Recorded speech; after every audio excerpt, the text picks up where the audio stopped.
yang dilakukan oleh UNICEF terbukti 69% siswa itu mengalami kejenuhan. Jadi ini memang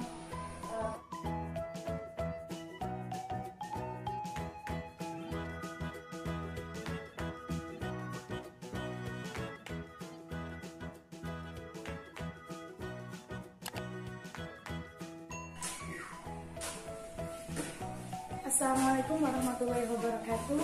Halo sahabat semua, kita tahu bersama bahwa dunia ini saat ini masih dilanda pandemi COVID-19, yang mana hal ini tentu saja membawa dampak besar hampir di semua aspek kehidupan. Untuk perkembangan COVID-19 di Indonesia itu sendiri sampai saat ini pun masih bertambah. Untuk kasus positif pertama kali dideteksi di Indonesia pada tanggal 2 Maret 2020. Bahkan sampai saat ini untuk update terakhir pada tanggal 9 November 2020, Indonesia menempati urutan pertama untuk kasus positif terbanyak di Asia Tenggara dan menempati peringkat ketiga untuk angka kematiannya. COVID-19 memberikan perubahan besar terhadap dunia pendidikan. Bahkan di seluruh dunia, lebih dari 1 miliar pelajar dimulai dari usia dini sampai ke perguruan tinggi melakukan perubahan secara radikal terhadap implementasi teknologi pendidikannya dalam waktu yang sekejap. Hal ini tentu saja mengubah sistem pembelajaran dari papan tulis ke papan virtual. Untuk itu, tenaga pendidik di Indonesia diharuskan melakukan terobosan-terobosan baru untuk bisa menjalankan sistem pembelajarannya saat ini. Jadi, stay tune karena saya akan berbincang-bincang dengan narasumber dengan tema pembelajaran efektif di masa pandemi COVID-19. Check this out!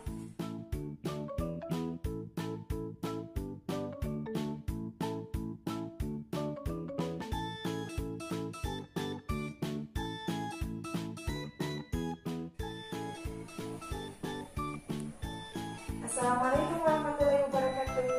Selamat siang Ustaz, Ustazah, ayah, bunda, dan sobat kecil Ustazah semua yang solih-solihah. Apa kabarnya hari ini? Semoga kita semua selalu sehat dan dalam lindungan Allah Subhanahu wa Ta'ala. Dan yang paling penting, selalu bahagia untuk meningkatkan imun kita. Di masa pandemi seperti saat ini, kita harus senantiasa menjaga protokol kesehatan, di antaranya selalu menggunakan masker, rajin mencuci tangan, dan menjaga jarak. Baik semua, jumpa dengan saya Ustazah Murni, dan kali ini saya ditemani oleh sahabat saya Ustazah Vita Sulhakimah, seorang tenaga pendidik di kelompok bermain di Excellent. Kali ini kita akan berbincang-bincang mengenai pembelajaran efektif di masa pandemi COVID-19. Assalamualaikum Ustazah Vita. Waalaikumsalam Ustazah. Apa kabarnya hari ini Ustazah? Alhamdulillah, luar biasa, tetap semangat. Allahu Akbar. Allahu Akbar. Masya Allah, semangat sekali nih Ustazah Vita. Sesuai dengan semangatnya Ustazah Vita yang sudah bertahun-tahun mengajar dan mengasuh anak-anak di kelompok usia 3-4 tahun di kelompok bermain di Excellent. Sebelum kita masuk ke perbincangan kita hari ini Ustazah, boleh cerita sedikit nih pengalamannya Ustazah Vita dalam mengajar dan mengasuh di kelompok bermain di Excellent ini. Ayo Ustazah. Terima kasih. Alhamdulillah, selama 7 tahun ini di KBB Excellent saya diamanati mengasuh dan mengajar anak usia 3-4 tahun. Pengalamannya banyak, seperti apa yang saya rasakan, mulai dari senang, sedih, bahagia, karena mengingat dari tangisan mereka, mendengar kepolosan mereka, bahkan berbagai macam tingkah laku mereka yang kadang membuat saya tersenyum kecil. Tapi yang paling melekat di hati saya adalah kebersamaan kita. Oke, baik Ustazah, kita langsung masuk ke topik pembicaraan kita pada hari ini, yaitu pembelajaran efektif di masa pandemi COVID-19. Baik Ustazah, seperti yang kita ketahui bahwasanya saat ini di Indonesia dan di beberapa negara lain masih dalam situasi dan kondisi pandemi COVID-19 yang mana kita belum bisa melaksanakan pembelajaran secara normal dengan istilah tatap muka ya Ustaz ya. Kita hanya bisa melaksanakan pembelajaran dengan sistem pembelajaran jarak jauh. Nah, Ustazah kita ini adalah seorang tenaga pendidik. Sudah tentunya Ustazah kita harus bisa menyesuaikan dengan kondisi saat ini. Nah, Ustazah ada tantangan tersendiri atau tidak nih dalam melaksanakan sistem daring seperti saat ini? Tentunya banyak tantangan yang harus kita hadapi karena banyak pihak yang terlibat, yang lainnya guru, kemudian siswa, orang tua, bahkan pemerintah. Nah, untuk guru itu sendiri memang diharuskan guru itu paham teknologi, kemudian harus lebih kreatif dalam menyajikan pembelajaran. Tidak hanya memberikan penugasan, tetapi lebih ke bagaimana cara kita menyajikan sebuah pembelajaran itu semenarik mungkin supaya anak lebih semangat dalam melaksanakan pembelajaran tersebut.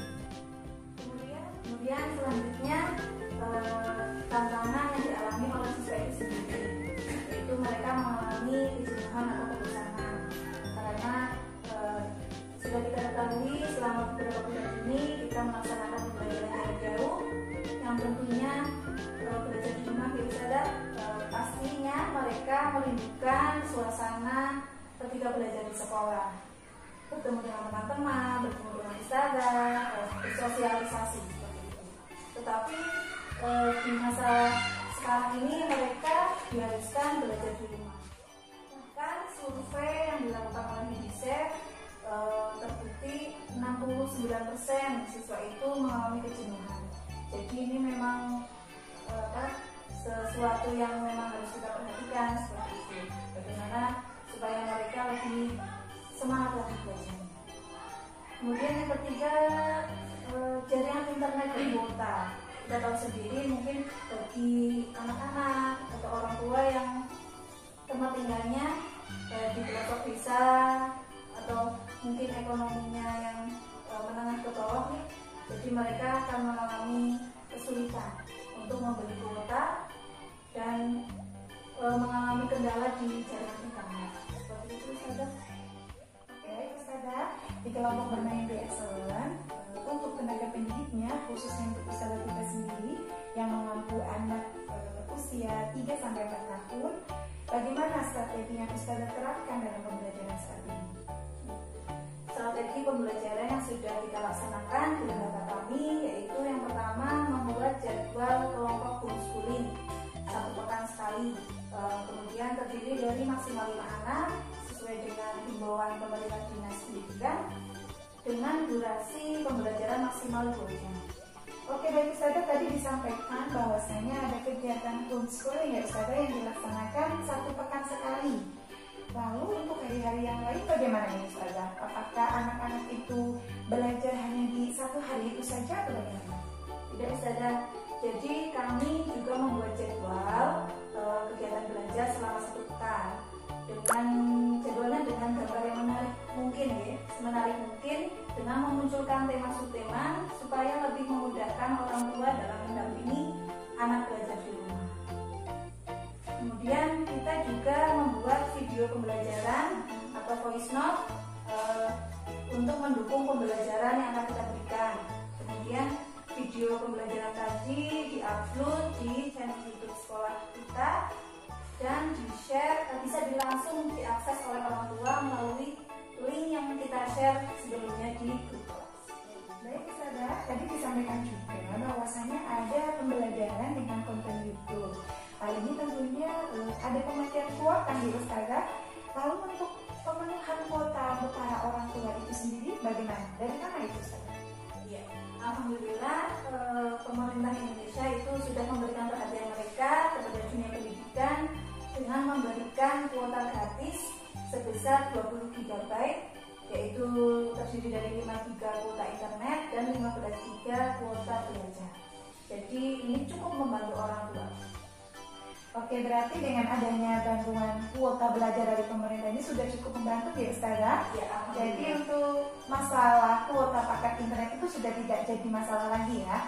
Insya Allah. Oke. Mudah-mudahan tidak. Iya, oke. Amin. Seperti yang kita ketahui ketahui bahwasanya kelompok bermain di Excellent ini berada dalam naungan jaringan sekolah Islam terpadu. Sudah tentu harus ada pembiasaan Islami dan karakter yang harus dimunculkan dalam setiap pembelajarannya. Lalu dengan sistem pembelajaran daring seperti ini, apa yang sudah Ustazah kita laksanakan untuk penerapan pembiasaan Islami dan karakter tersebut? Untuk pembiasaan dan penanaman karakter kita maksimalkan ketika kita sedang melaksanakan homeschooling. Jadi contoh kecilnya saja adalah membiasakan anak untuk mengucapkan salam ketika bertemu dengan orang lain. Nah, di situ kita Ustazah mencontohkan dalam mengucapkan salam ketika bertemu dengan orang tua murid dan anak-anak seperti itu. Nah, dengan sisa waktu dari pembelajaran homeschooling itu kan teman-teman atau anak-anak belajar di rumah. Jadi memang peran orang tua sangat diperlukan dalam menerapkan pembiasaan dan penanaman karakter. Berarti memang benar ya Ustazah, sistem daring ini memang peran orang tua itu betul-betul sangat diperlukan untuk proses pendampingan belajar anak di rumah. Tepat sekali Sarah, karena penerapan pembiasaan dan karakter ini untuk anak usia dini ini berdasarkan pada pembiasaan dan peneladanan yang sebelumnya dilaksanakan di sekolah itu dengan Ustazah mencontohkan setiap harinya ya. Tetapi untuk saat ini orang tua lah yang harus menjadi teladan bagi mereka. Seperti itu Ustazah. Oke, baik Ustazah, ayah bunda semua, telah bersama kita mendengarkan pemaparan dari Ustazah Vita tentang keefektifan pembelajaran di masa pandemi COVID-19. Sebelum kita akhiri perbincangan kita hari ini, ada yang mau disampaikan Ustazah Vita? Ya, terima kasih.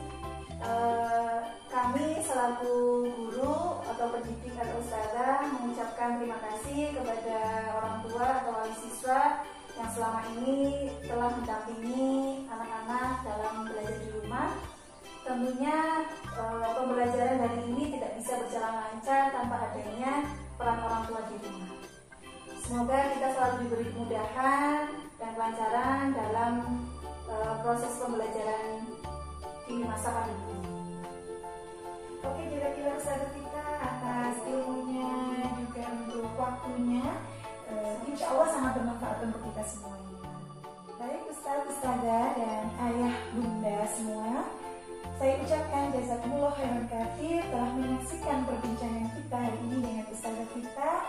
Semoga bisa bermanfaat untuk kita semuanya.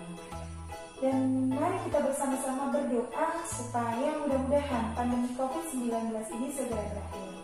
Akhir kata, wassalamualaikum warahmatullahi wabarakatuh.